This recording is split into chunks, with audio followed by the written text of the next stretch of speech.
tardes, amigos. Gracias por estar acá en nuestro espacio, Diario Salud 2, a través de nuestra casa, el nuevo Diario TV.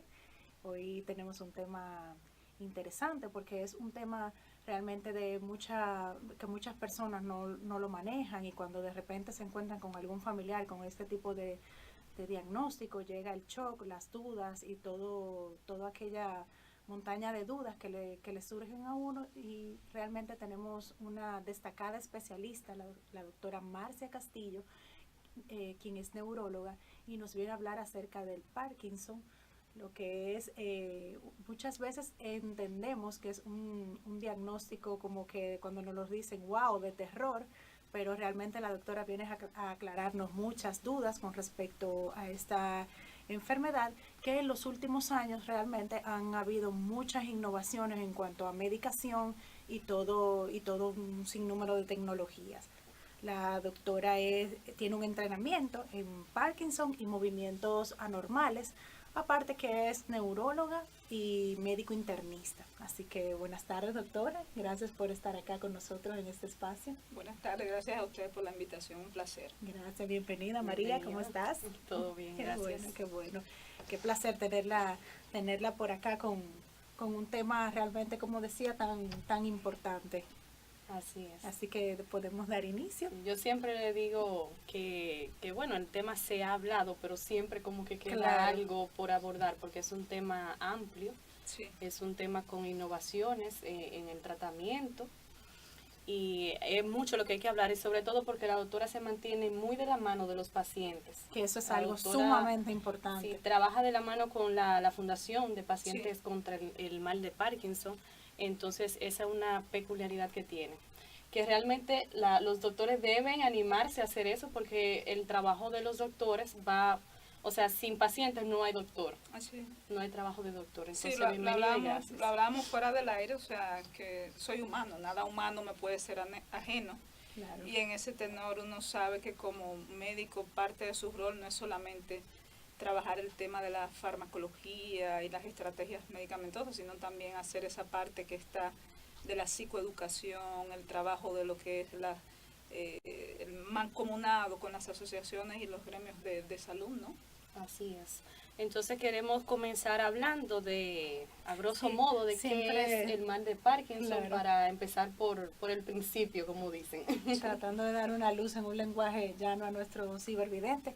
Recuerden que pueden compartir este espacio en sus redes con quienes ustedes entiendan que necesitan más información sobre este tema, y pueden realizar sus preguntas en Facebook, en el box de abajo. Ahí pueden realizarla y al final tendremos un espacio para que la doctora pueda contestar. Cibervidentes, dijiste. Cibervidente. Wow. Bueno, Cada día hay nuevos términos con la tecnología. Así es. bueno, sí. Bueno, la condición de Parkinson o enfermedad de Parkinson o maladie de Parkinson es una enfermedad que tiene ya 200 años de descrita. En el 1817, Sir James Parkinson, que era un neurólogo londinés, bueno, no solamente neurólogo, también era botánico, filósofo, era un polímata. Claro. Describió esta enfermedad caracterizada por temblor, rigidez y lo que él llamó akinesia, que es una disminución en el rango de los movimientos.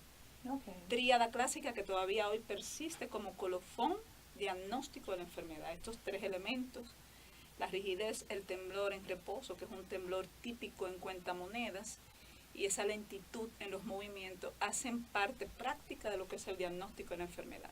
Entonces, todavía hoy, 200 años después, 2 siglos de la descripción inicial, esta enfermedad sigue siendo diagnosticada clínicamente. A pesar de los avances que hay en estudios, escáner, CT scan, PET scan, el diagnóstico lo hace un faculto en su escritorio con una evaluación clínica detallada, acuciosa, minuciosa, de modo que cualquier faculto en el área de la neurociencia, un neurólogo, un geriatra, un neurogeriatra, cuando hace esta evaluación puede diagnosticar la enfermedad. Como tú decías, María, cuando a un paciente se le diagnostica esta enfermedad, el paciente se le diagnostica, pero la sufre la familia, porque es una enfermedad que a veces es difícil de sobrellevar, Sí. como todas las enfermedades crónicas, ¿no? Entonces, se ha avanzado mucho, pero sabemos que estamos como ese famoso pez que se llama el Ouroboros, que anda mordiéndose la cola. Cuando creemos que tenemos todas las respuestas, pues nos han cambiado las preguntas. Y en eso andamos. En los últimos 20 años se ha avanzado mucho, pero aún tenemos mucho por avanzar. Ok, en cuanto o sea, el síntoma básico, es decir, yo tengo, por ejemplo, mi abuelo, porque tengo entendido que esta enfermedad es en edad avanzada, Sí. aunque también se está presentando en edad bastante joven, en personas bastante jóvenes, hasta de 30 años, tengo Sí. entendido. Sí. Pero es decir, yo veo, por ejemplo, que comienza a temblarle la mano. ¿Ahí debo preocuparme o puede ser también otra enfermedad neurodegenerativa? Preocuparse no, ocuparse. La invitación es a tener la alerta de que si existe un temblor, sobre todo en reposo, tener la visión de llevar la persona a una evaluación clínica. Pero no todo el que tiembla tiene Parkinson. Existen otros tipos de temblores, por ejemplo, lo que llamamos el temblor esencial familiar, aunque es más un temblor de acción, pero son movimientos anormales que deben ser evaluados por el perito para luego entonces, en base a lo que él entienda, pues hacer un diagnóstico y llevar una medicación atinada para cada caso. Pero no todo el que tiembla tiene Parkinson. De hecho, existen diferentes fenotipos de la enfermedad de Parkinson. Variedad que tiembla, la famosa variedad rígida kinética, rígida akinética, y aquellos que se caen. Y también existen algunas fenomenologías que es lo que llamamos Parkinson Plus, o Parkinson con otro tipo de condiciones que no son propiamente la enfermedad de Parkinson. Entonces la medicina cambia, o sea, nada permanece. De hecho, Heráclito decía que un hombre no baja 2 meses al mismo río, o cambia el hombre o cambia el río. La medicina está constantemente en cambio. Entonces, siempre estar más bien ojo alerta, ojo visor, para que si existe algún signo o síntoma como temblor, rigidez, lentitud o manifestaciones no motoras, porque nos pasa que siempre creemos que el Parkinson es una enfermedad motora, pero existen manifestaciones que se dan de 10 a 20 años antes en la esfera no motora: trastorno del sueño, trastorno de la esfera anímica, problemas del gusto, problemas de la olfacción, problemas de la esfera digestiva, que están de 10 a 20 años antes y que ya sabemos que empiezan por la vía intestinal. De hecho, nosotros hemos tenido que redefinir la enfermedad de Parkinson. Decíamos neurodegenerativa, ahora decimos que es una enfermedad sistémica, porque sabemos que empieza en el intestino.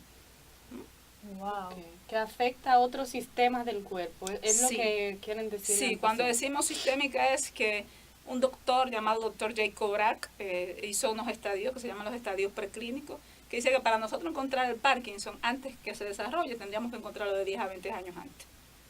O sea, que inicia por el intestino, sí, o por otros plexos, o sea, alrededor de las esferas cardíacas o de las vías ascendentes de la médula espinal. Por eso las manifestaciones a veces no, casi nunca son motoras. Las manifestaciones son no motoras o premotoras.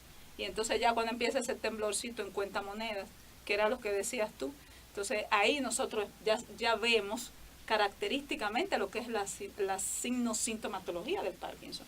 Pero las manifestaciones del gusto, que se le va el gusto, que se le va la olfacción, por eso nosotros podemos hacer un diagnóstico, por ejemplo, con una biopsia del nervio olfatorio o con una biopsia de las glándulas salivares antes de que la enfermedad se desarrolle de una forma preclínica.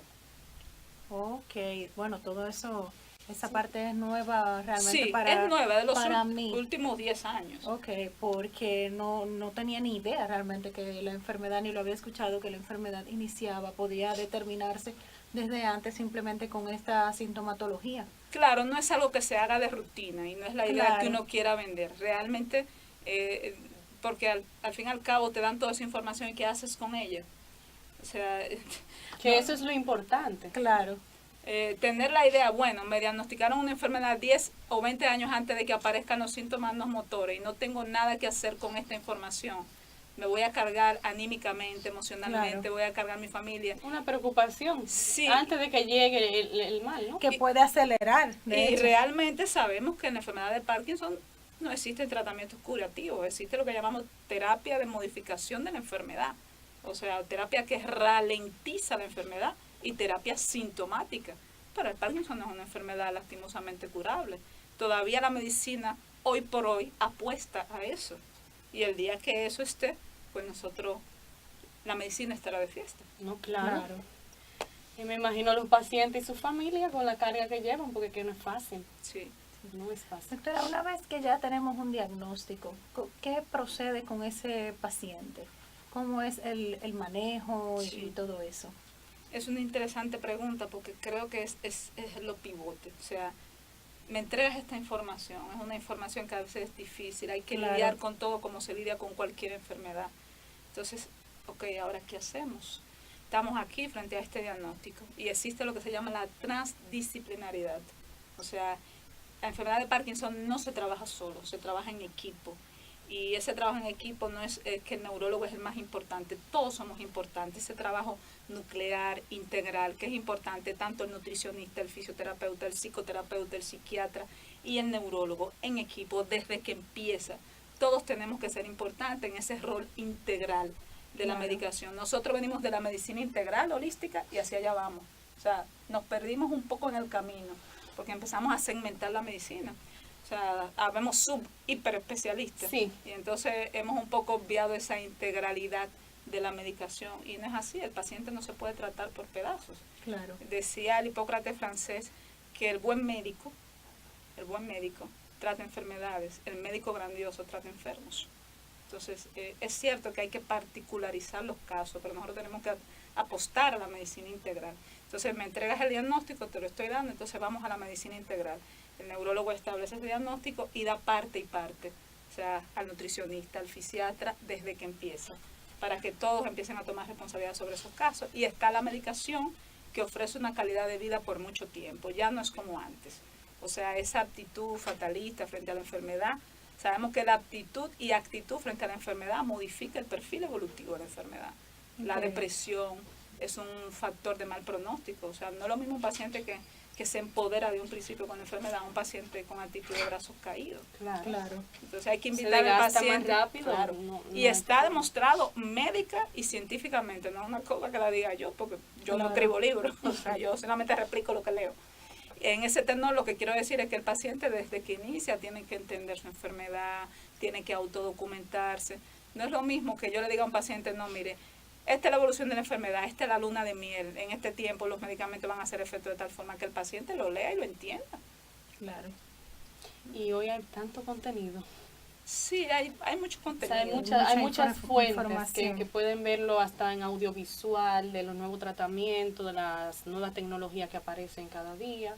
Y bueno, aunque no la tengan en el país, pero pueden estar nutriéndose de lo que hay en Parkinson, de lo nuevo. Claro. La idea también de que el paciente se documente no es que se cargue de información nociva, porque hay muchas páginas y muchos links que a veces tienen información. Bueno, ustedes trabajan en el área de la comunicación y la hacen de manera muy responsable. Yo los aplaudo, porque hay todo tipo de periodismo no sano, pero hay páginas y que son responsables. Yo siempre sugiero a los pacientes entrar a las filiales, por ejemplo, de pacientes de España, de México, de Argentina. De asociaciones internacionales de pacientes o también. federaciones Exacto. de pacientes, porque siempre tienen videos de ejercicio, testimoniales de pacientes, e inclusive a veces tienen documentación de médicos que trabajan con esas asociaciones. Entonces también eso de documentarse de link y páginas que sean responsables. Exacto, que no vayan a tenerlo en un nerviosismo. Claro, ni vaya a brindarle una información falsa que lo vaya a poner en un estado de alarma. Que no sirva para nada. Claro, así es. Doctora, el Parkinson tiene diferentes etapas, Sí. ¿verdad? El paciente llega, puede estar en una etapa inicial. ¿Cómo es el diagnóstico en esa etapa inicial? O sea, ¿cómo está el paciente en esa etapa? ¿Cómo puede ir evolucionando? ¿Cuál es la evolución en el diagnóstico y en los síntomas que tiene el paciente?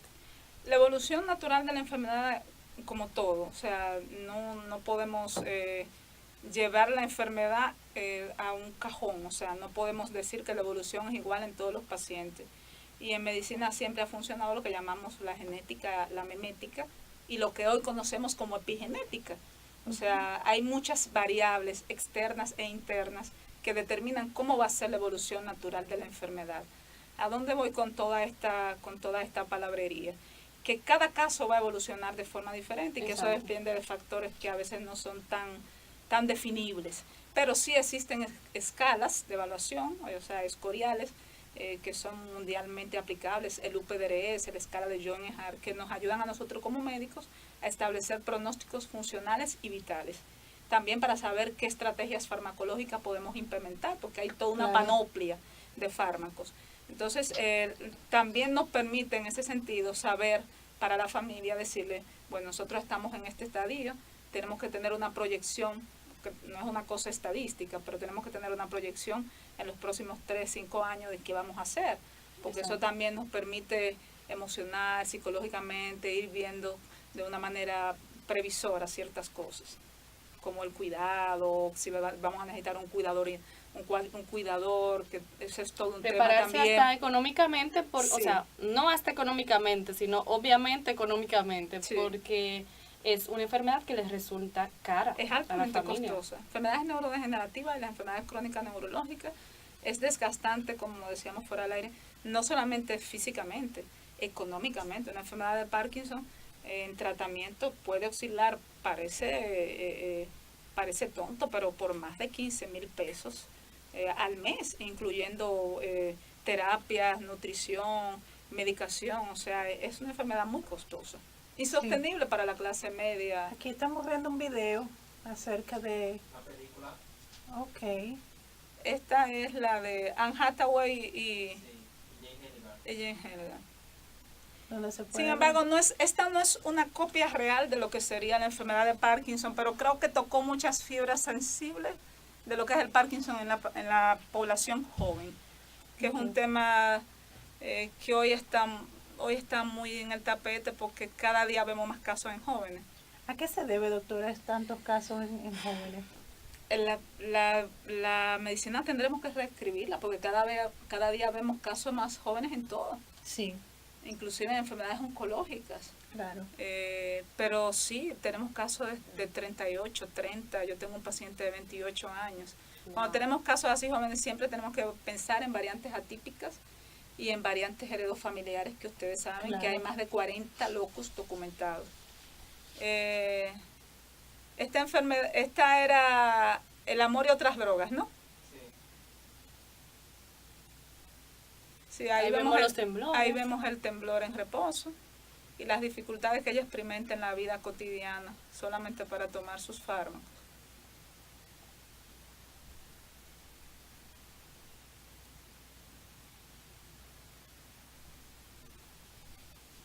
Todo se dificulta. Bueno, Sí.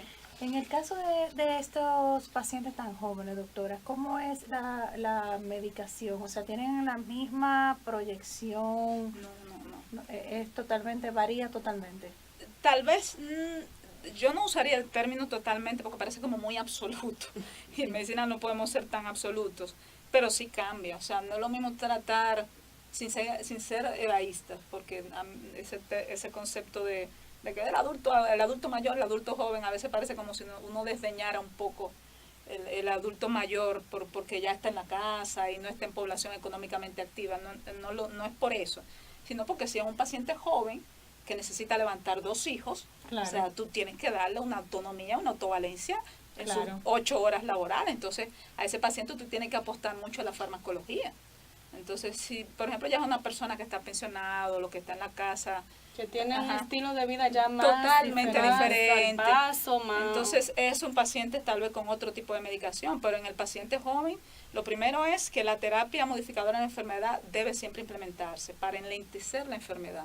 Lo otro es que la medicación casi siempre se empieza con agonista dopaminérgico, que es una línea de fármaco que se usa más en pacientes jóvenes. Y lo otro es que hay que instruir mucho sobre el estilo de vida, o sea, comer sano, hacer ejercicio, tratar de evitar mucho lo que es el estrés, que sabemos que ya modifica ciertas estructuras cerebrales, está documentado que afecta el hipocampo, la amígdala. Claro. Tratar de incentivar la dieta mediterránea o su variante, que es la dieta MIND, que se usa mucho en enfermedades neurodegenerativas como mente, MIND de mente, se usa en Alzheimer, y nosotros también en el Parkinson la usamos para preservar funciones cognitivas que se afectan en el Parkinson. Pero esto es el tema del estilo de vida. O sea, en pacientes jóvenes tenemos que ser un poquito incisivos con el tema del estilo de vida y la responsabilidad en cuanto a la adherencia a la medicación, porque necesitamos Claro. que ese paciente esté activo. Usted mencionaba, Que sea doctora, productivo. Productivo. usted mencionaba lo que fácilmente un tratamiento de esto puede costar hasta 15,000 pesos mensuales.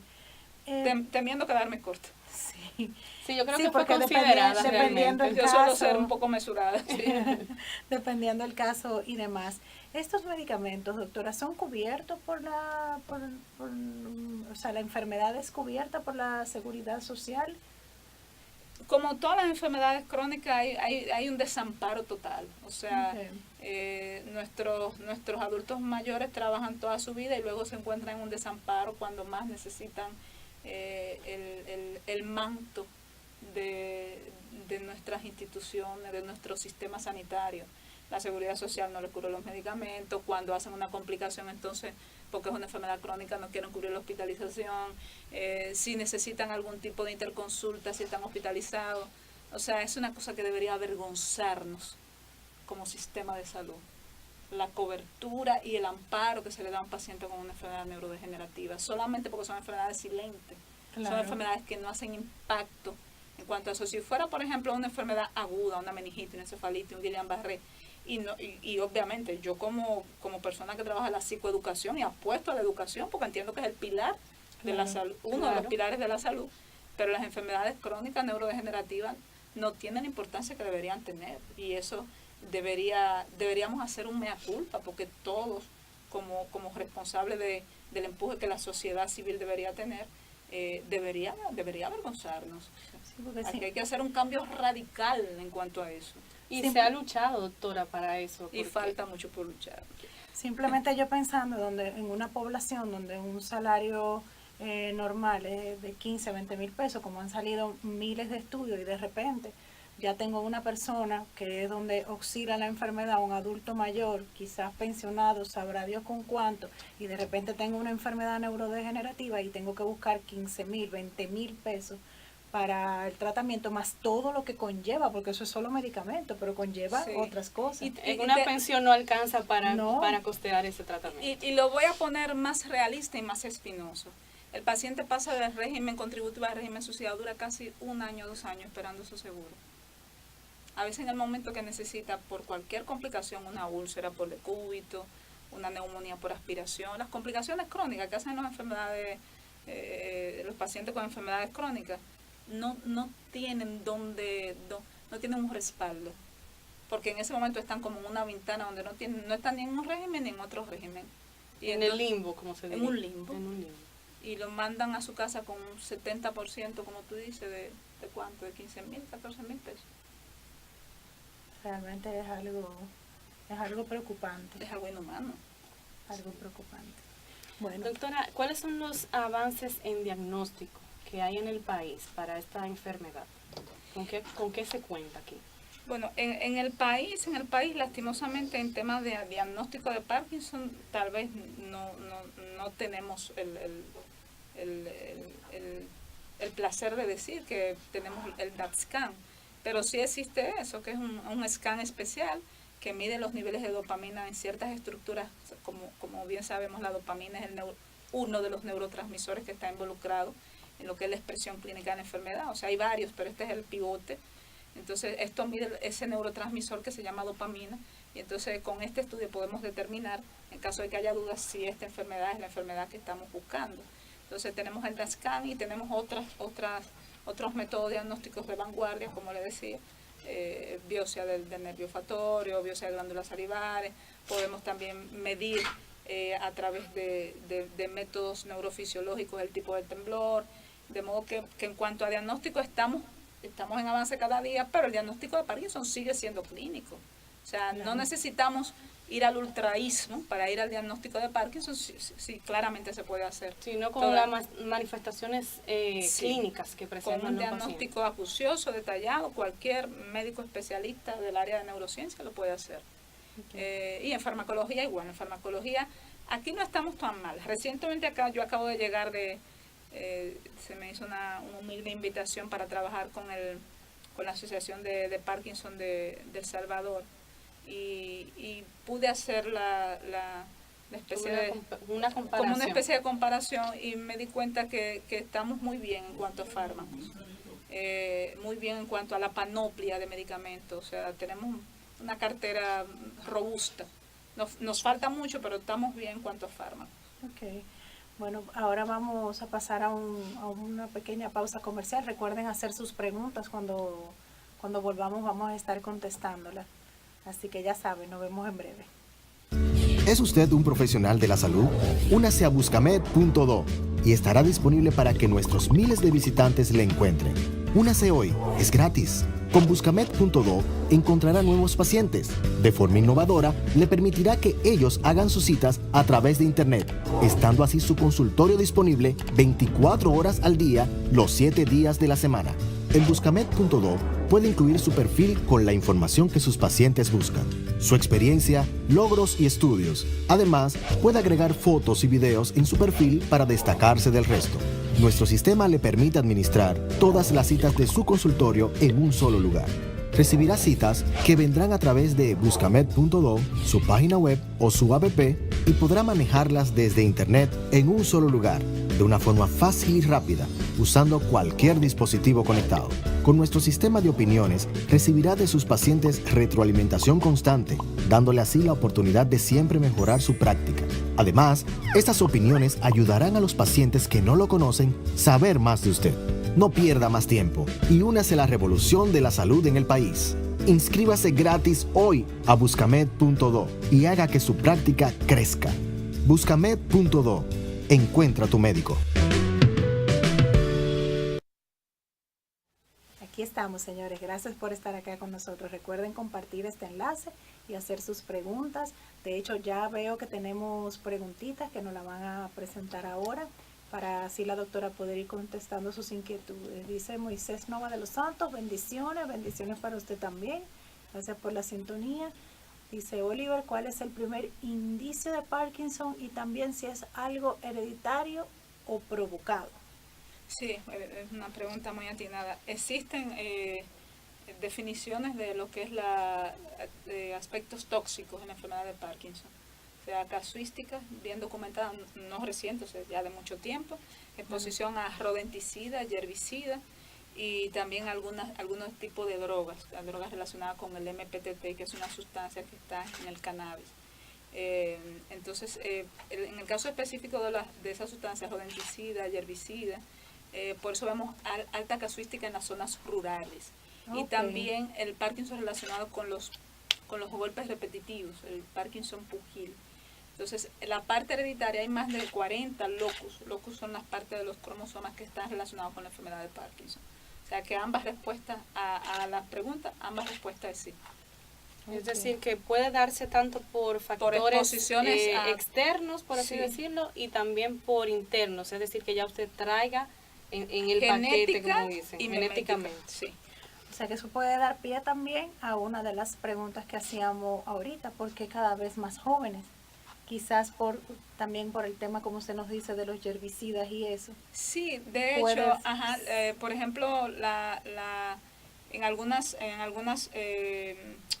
en algunos países se ha prohibido la fumigación aérea precisamente porque habían casuística alta de Parkinson y otros movimientos anormales, claro, por toxicidad de los herbicidas en el aire. En el aire, claro. Así es. Y otras enfermedades de movimientos anormales. Sí, vamos a ver si tenemos otra pregunta o comentario para que la doctora lo conteste. Le vamos a poner ahí también los contactos de la doctora, donde pueden encontrarla. Sí, si quieren hacerle otra pregunta fuera del aire o de algún caso en específico que no lo quieran decir en público, pues ahí encuentra a la doctora en ese número. ¿Ese es su personal o de consultorio, doctora? Ese es el de consultorio. Ok, sí. Tenemos el 809-540-2521. Y el correo marci es 76@hotmail.com. Ahí le pueden escribir a la doctora, hacerle sus preguntas. Y también si quieren pues hablar de algún familiar que ustedes vean que tenga pues síntomas de que puedan ser de Parkinson. Y también encontrarla en el consultorio. Centro Médico Moderno. Centro Médico Moderno, así es. Vamos a ver si tenemos otra pregunta. No. Excelente. Hablábamos ahorita, doctora, de que usted tiene una parte muy activa con los pacientes, ya que usted se mantiene investigando y educando en la Fundación contra el Mal de Parkinson. Entonces queremos saber más acerca de esa parte que desarrolla con los pacientes directamente y cuál es la situación en la fundación también. Sí, hace 6 años, a raíz de una iniciativa del presidente de la fundación, que es el señor Fran Enríquez, y el ingeniero Rafael Lamarche, que es el director ejecutivo, y una servidora, nosotros nos constituimos como fundación, como asociación civil sin fines de lucro, y somos realmente la primera asociación civil de enfermedades neurodegenerativas en el país, bajo el nombre de Fundación Dominicana contra el Mal de Parkinson.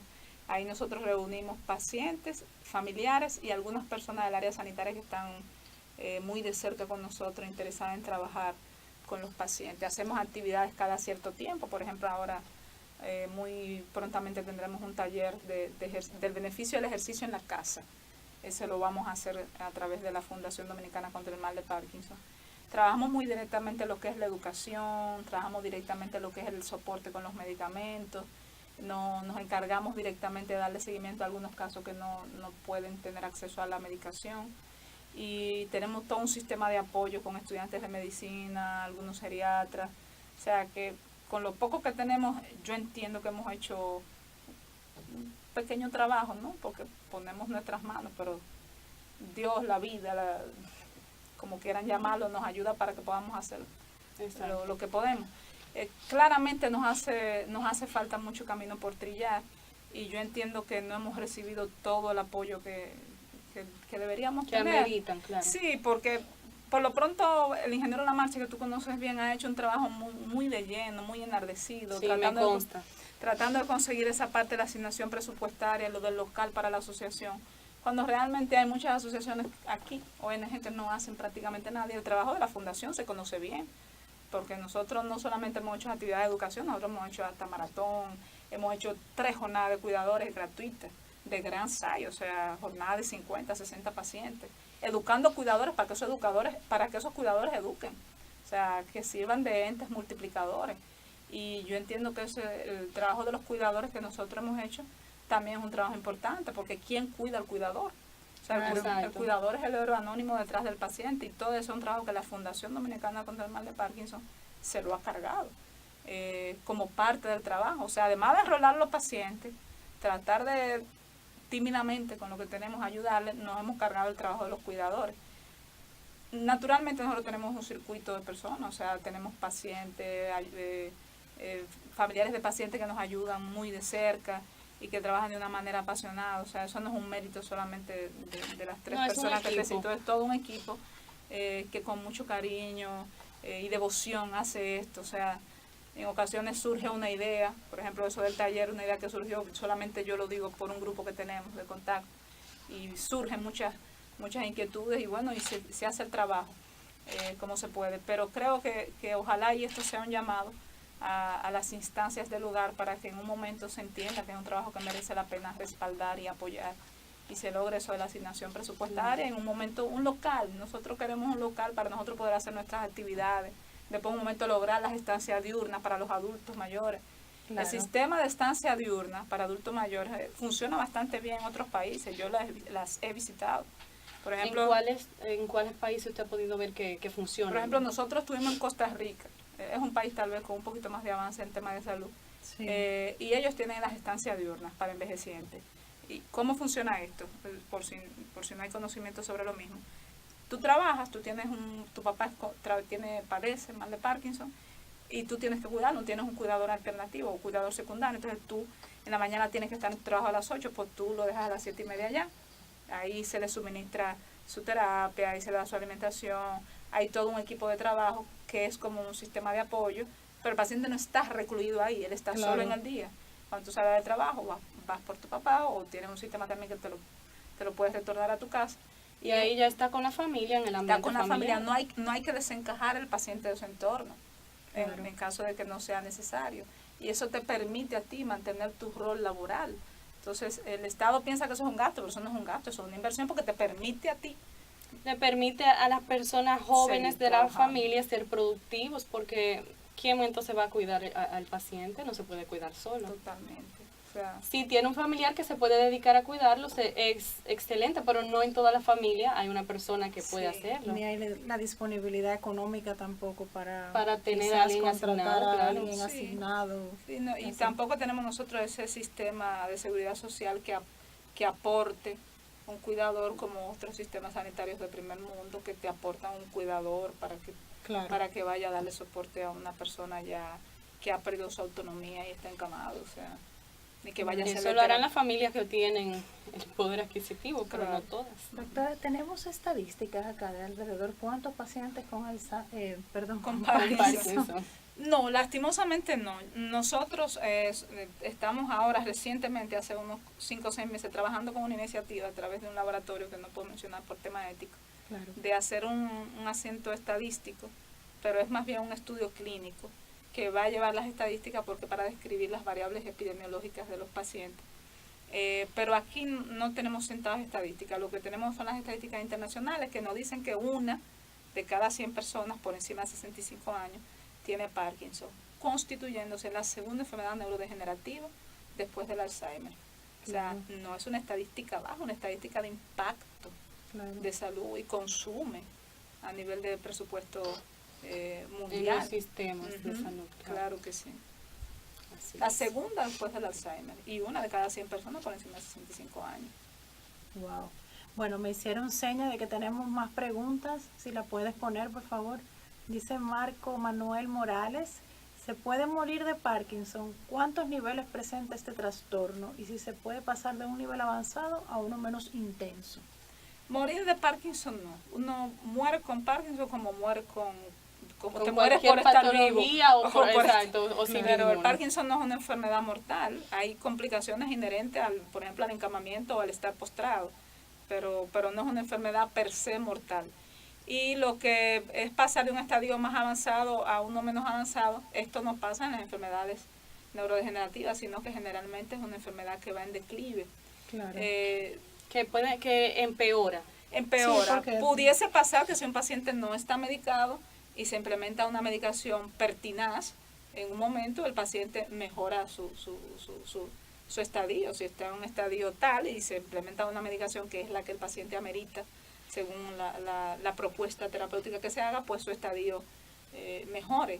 Pero en cuanto a la evolución natural, como es una enfermedad que el proceso cronoevolutivo es a empeorar, pues esto no suele pasar. Ojalá Lo y que así puede fuese. es controlarse con la Sí, medicación, claro, controlárselo. claro. Ajá. Y hay pacientes que tienen un perfil evolutivo bueno. O sea, yo tengo casos de pacientes que tú lo ves con 10 años y tú dices, wow. O sea, depende de muchas condicionantes que a veces uno científicamente ni puede explicar. Pero el hecho de hacer ejercicio, desde Hipócrates. Claro. El Hipócrates decía, hay 3 buenos doctores, el doctor dieta, el doctor ejercicio y el doctor sueño. Todavía hoy por hoy. O sea, hablamos de dieta mediterránea, hablamos de que dormir las 6-8 horas modifica el volumen del hipocampo, de la amígdala, de la corteza enterorenal, todavía. Y hablamos de neuroplasticidad, que creemos que es un concepto nuevo, y ya lo había dicho don Ramón y Cajal hace 100 años. Sí, O sea, nada de eso es nuevo. nada de eso Ahora es se ha nuevo. puesto como de moda en que la El vino dieta, nuevo que en el odres ejercicio, viejos. y Vino nada de nuevo eso en odres nuevo. viejos. Le tenemos nombre, ya sabemos cómo funciona. Y claro, o sea, no es lo mismo tú conocer cómo funciona una cosa por PET scan que lo que sabían los filósofos, pues los médicos antes eran filósofos, eran artistas Claro. de la medicina. Pero nada de eso es nuevo, o sea, y tal vez volver al comentario de que hay que comer sano, hay que hacer ejercicio, hay que dormir bien, hay que ser adherente con la medicación, hay que tener una actitud proactiva con la enfermedad para que tu enfermedad, porque cuando a Ali le preguntaron cuál había sido su peor batalla, o sea, su peor lucha, Mohamed Ali, que tuvo Parkinson, ustedes lo saben, Sí. dijo que su peor batalla había sido la del Parkinson. Claro. O sea, de todas sus luchas, era un luchador, o sea, no solamente en cuanto había sido, qué sé yo, que del Islam, o sea, bueno, Una leyenda. una leyenda, y dijo que su peor lucha había sido la lucha contra el Parkinson. Entonces no es fácil. Así es. Doctora, si alguien quiere acercarse, ¿cómo puede ayudar con la En la fundación? fundación. A través de la página nos pueden poner un mensajito. La persona que maneja la página es una colaboradora muy activa, que es Griselda Filión, que es una esposa de un paciente, y es quien maneja las redes de la fundación y es quien maneja la agenda de la fundación también.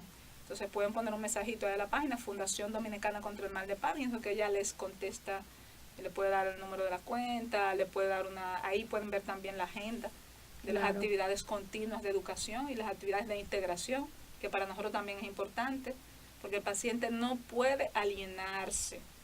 O sea, y pongo énfasis en esto, el paciente con Parkinson se autoaliena. Los familiares dicen, no, que él no quiere nada, él no quiere salir, él está apático. Es posible que él esté depresivo, es posible que haya un trastorno del estado anímico, pero el paciente con Parkinson se autoaliena, porque está lento, porque está bradisíquico, porque está bradifrénico. Entonces, ¿qué él hace? Se queda en la casa, y a veces parte de la enfermedad es que esté abúlico, porque tiene un problema en el lóbulo frontal, en esos circuitos, en unos estadios un poco avanzados, y entonces eso no es él, es la enfermedad. Entonces, nosotros nos importa que el paciente se integre en la sociedad. Si él se aliena, no podemos alienarlo, tenemos que integrarlo. Entonces, cuando nosotros hacemos actividad de integración para la familia y los pacientes, no porque nosotros queremos integrarnos, es importante divertirnos, divertirse es parte de la salud, pero es porque nos interesa que el paciente se mantenga activo y se sienta parte integral de la sociedad. Claro, porque el ser humano solo, eso le afecta más. El ser humano es un ente biopsicosocial. Claro. Biopsicosocial. Así es. Y necesita estar interrelacionado, comunicándose. Es importante. Claro, es sumamente importante Sí, a la nos sociedad. afecta muchísimo el Socialización. encierro, una enfermedad y también encerrado, dando mente a y eso. eso no tan es solo con el Parkinson, realmente con la gran Con mayoría de las enfermedades crónicas y hay agudas. hay un factor importante que es el psicológico y la forma de afrontar la enfermedad. Bueno, María, no sé si tienes alguna otra pregunta. Bueno, yo creo que hemos hablado muchísimo y con razón el doctor Siri le dice la dura de Parkinson del país. Eso no lo dice ella por si acaso, solo dice un colega. Así es, bueno, también doctora, sabe mucho de la enfermedad. No sé si quiera dar algún mensaje final a los pacientes, a los recién diagnosticados y a sus los familiares también. Sobre todo, un mensaje final acerca de ya para concluir. Sí, yo creo que tal vez a modo de colofón es entender que la medicina no es estática, la medicina es dinámica. Esta es una enfermedad que realmente a veces es difícil, marca, pero cada día hay un movimiento, yo entiendo que avanzar, a entender la enfermedad, a empoderarse de ella, hay nuevas propuestas, tenemos cirugía de estimulación que lastimosamente no hablamos de ella, está en el país, de Brain Stimulation, y bueno, cada día trae su propio afán. ¿Esa cirugía en qué consiste, doctora? Es una cirugía con un dispositivo que hace lo que llamamos la estimulación cerebral profunda. Y es como una especie de estimulador precisamente de ciertas estructuras y controla mucho las manifestaciones motoras, sobre todo el temblor. Este estimulador viene recargable, no recargable, aquí hay un experto en eso, de hecho hay dos ahora porque acaba de llegar una doctora con una formación muy buena también. Y se está haciendo, no lo cubre la seguridad social, esa es una batalla, porque como el Parkinson no es una enfermedad catastrófica, o sea, después de todo lo que yo he dicho, el Parkinson no está en el catálogo de enfermedades catastróficas, quiero que me digan por qué, entonces no cubre el DBS, el de Brain Stimulation, que debería cubrirlo, ya aquí debería haber por lo menos 200 pacientes con DBS. Eso es muy reciente, está No. aquí en el país. Si solamente el doctor José Orlando Vidó tiene más de 10 años poniendo ese dispositivo. Y existen 2 casas comerciales que lo traen. Entonces, pero por ser costoso y ser una enfermedad crónica, una enfermedad silente, que parece que no ha encontrado una persona que diga, a mí me duele y soy humano y nada humano me debe ser ajeno, entonces pues no lo cubre y los seguros no quieren tampoco cubrir eso y el seguro lo que quiere es lucrarse de la gente y eso tampoco no hace mella y no sé. O sea, si vamos a hablar, doctora, por ejemplo, en un diagnóstico de una persona, cuando le hacen ese tratamiento, ¿cómo podemos comparar la mejoría de esa estimulación? O sea, es una cosa dramática. O sea, cuando no, porque no es para sanar, es una cosa... No, la mejoría. No, para controlar, claro. Para controlar. Sí, o sea, hubiese sido tal vez oportuno y se me ocurrió en un momento tal vez ya casi al final, pero ver un video de un paciente antes y después del DBS. Sí. O sea, insisto, o sea, aquí debería haber unos 300 casos, 200, 300 casos de DBS con el tiempo y la experiencia que hay ya de ciertos colegas en eso. Y la traba ha sido que no hay una cobertura de ese dispositivo. Claro. Pacientes que están cualificados y con estadísticas reales no tal vez documentada, pero aquí hay un sitio o dos que tienen el flujo para poder hacer eso, porque tú dirás, bueno, no la infraestructura, pero no hay una unidad, que hay 2 unidades que tienen la parte humana para hacer eso, con neurólogos, neurocirujanos, neurofisiólogos que lo pueden hacer, pero al no tener cobertura, pues es un recurso humano que está ahí haciendo prácticamente otro tipo de trabajo. Y me imagino que por lo delicado como Es en, muy, en, sí. como en neuroestimulación, me imagino que debe ser bastante costoso. Exacto. Sí, es bastante costoso. No puedo darte reales, pero son procedimientos de por encima de $1 millón de pesos, o sea, por encima de $35,000. Entonces, te decía que a colofón final lo que puedo decir es que debería haber una visión a futuro de todos, de que nada es estático, de que todo cambia, y que, como dijo el poeta, ¿quién ha dicho que todo está perdido si uno viene a ofrecer el corazón? Claro, Así es. Y hay gente que lo está haciendo en esta enfermedad. así es. Lo En cuanto a intenta esta por lo enfermedad. menos. Bueno, yo diría que lo están haciendo porque si no tienen los medios, están logrando todo lo que Grandes están logrando, cosas. pues algo están poniendo ahí que es más que un simple trabajo, realmente. Claro. Y le felicitamos muchísimo por eso. Me consta también que el ingeniero hace muy Sí. buen trabajo en la fundación.